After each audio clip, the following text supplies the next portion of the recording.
नमस्कार, मैं हूं आपके साथ श्रेया गुप्ता और आप देख रहे हैं टीवी द्वापरा। और आज की सबसे बड़ी और अहम खबर आपको बता दूं, 1984 सिख विरोधी दंगों के एक और केस में दिल्ली की राउज एवेन्यू कोर्ट ने कांग्रेस के पूर्व सांसद सज्जन कुमार को दोषी करार दिया है। 48 साल, जी हां, पूरे 48 साल बाद सरस्वती बिहार में 2 सिखों की हत्या से जुड़े इस मामले में न्याय हुआ है। कोर्ट ने अपने फैसले में कहा है कि सज्जन कुमार ना केवल उस उग्र भीड़ का हिस्सा थे, बल्कि वे उसे भड़काने और लीड करने में भी शामिल थे। 18 फरवरी को अदालत अब उन्हें सजा सुनाएगी। ये वही सज्जन कुमार हैं, आपको बता दें, जिन्हें पहले भी 1984 के दंगों के एक अन्य केस में दिल्ली हाई कोर्ट ने उम्र कैद की सजा सुनाई थी और वे फिलहाल तिहाड़ जेल में बंद है।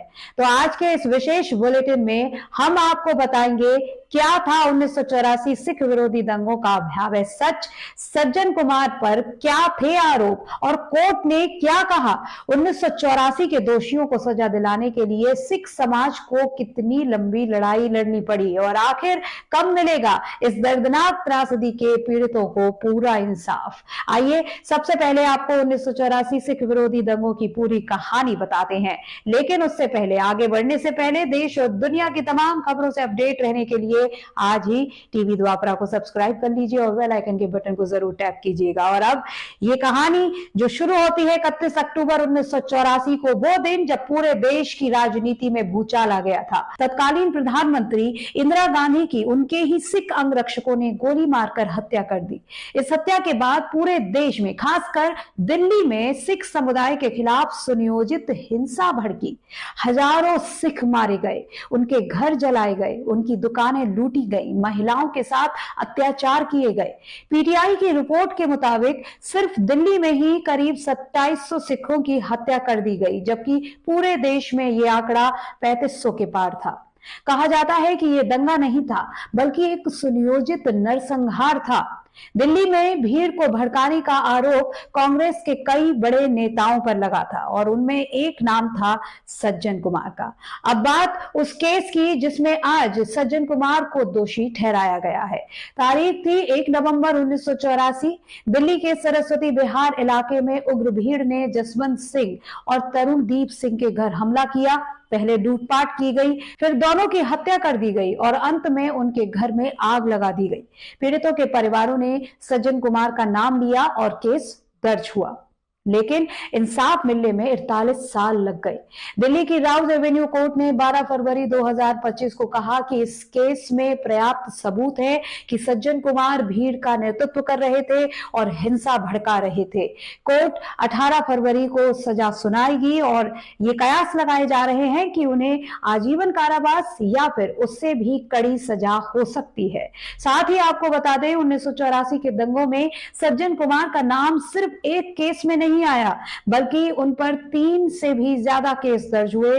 2018 में दिल्ली हाई कोर्ट ने उन्हें 5 सिखों की हत्या के मामले में दोषी ठहराकर उम्र कैद की सजा सुनाई थी और 2023 में सुल्तानपुरी दंगा केस में उन्हें बरी कर दिया गया था, लेकिन अब 2025 में सरस्वती बिहार केस में उन्हें फिर से दोषी ठहराया गया है। वहीं सीबीआई की चार्जशीट के मुताबिक सज्जन कुमार पर हत्या, दंगा, डकैती और आगजनी जैसी कई संगीन धाराओं में मुकदमा दर्ज किया गया था।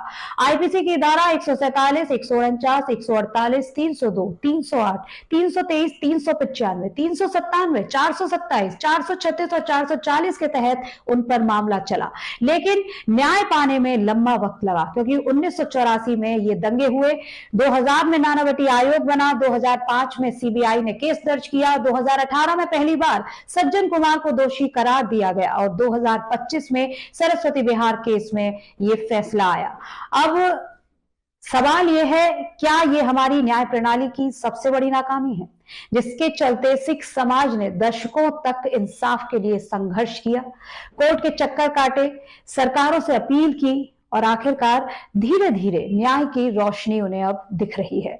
लेकिन फिर भी सवाल बाकी है कि बाकी दोषी कब पकड़े जाएंगे? क्या उन सभी पीड़ित परिवारों को इंसाफ मिलेगा जिनकी दुनिया 1984 में उजाड़ दी गई थी? हालांकि इस फैसले के बाद पीड़ित परिवारों का कहना है कि हमने सालों तक इंसाफ के लिए लड़ाई लड़ी, हमारी आंखों के सामने हमारे घर जलाए गए, हमारे परिवार के लोगों को मारा गया। लेकिन जब कोर्ट ने फैसला किया है, वो देर से ही सही लेकिन सही किया है। वहीं राजनीतिक दलों की प्रतिक्रियाएं भी इस फैसले पर आ रही है। आपको बता दें, बीजेपी ने इस फैसले का स्वागत किया और कहा कि कांग्रेस नेताओं को अब जनता से माफी मांगनी चाहिए। वहीं आप सरकार ने कहा कि देर से मिला इंसाफ भी जरूरी था। कांग्रेस बचाव की मुद्रा में नजर आई। पार्टी के प्रवक्ता ने कहा कि ये व्यक्तिगत मामला है, पार्टी का इससे कोई लेना देना नहीं है। अब सोचने वाली बात यह है कि क्या इस फैसले से 1984 के घाव भर जाएंगे? सच तो यह है कि 1984 का सिख विरोधी दंगा भारत के इतिहास का एक काला अध्याय है, जिसने इंसानियत को शर्मसार कर दिया था। आज भले ही सज्जन कुमार दोषी साबित हो गया हो, लेकिन उन हजारों पीड़ित परिवारों का दर्द कभी कम नहीं होगा जिन्होंने अपनों को खोया। अब देखना होगा कि 18 फरवरी को कोर्ट उन्हें कितनी सख्त सजा देती है। क्या उन्हें उम्र कैद मिलेगी या सिख समाज को पूरा इंसाफ मिल पाएगा? इस पूरे मामले पर आपकी क्या राय है, हमें बताइए कमेंट करके। फिलहाल आज की इस स्पेशल रिपोर्ट में इतना ही। जल्द होगी आपसे मुलाकात एक और नई खबर के साथ। आप बने रहिए टीवी द्वापरा पर, देखते रहिए टीवी द्वापरा। धन्यवाद।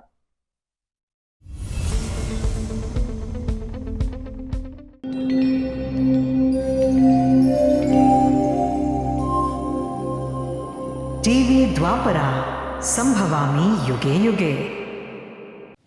अगर ये प्रोग्राम आपको अच्छी लगी तो लाइक, शेयर और कमेंट करें। टीवी द्वापरा के प्रोग्राम्स को हमेशा देखने के लिए सब्सक्राइब करें, बेल आइकॉन दबाएं।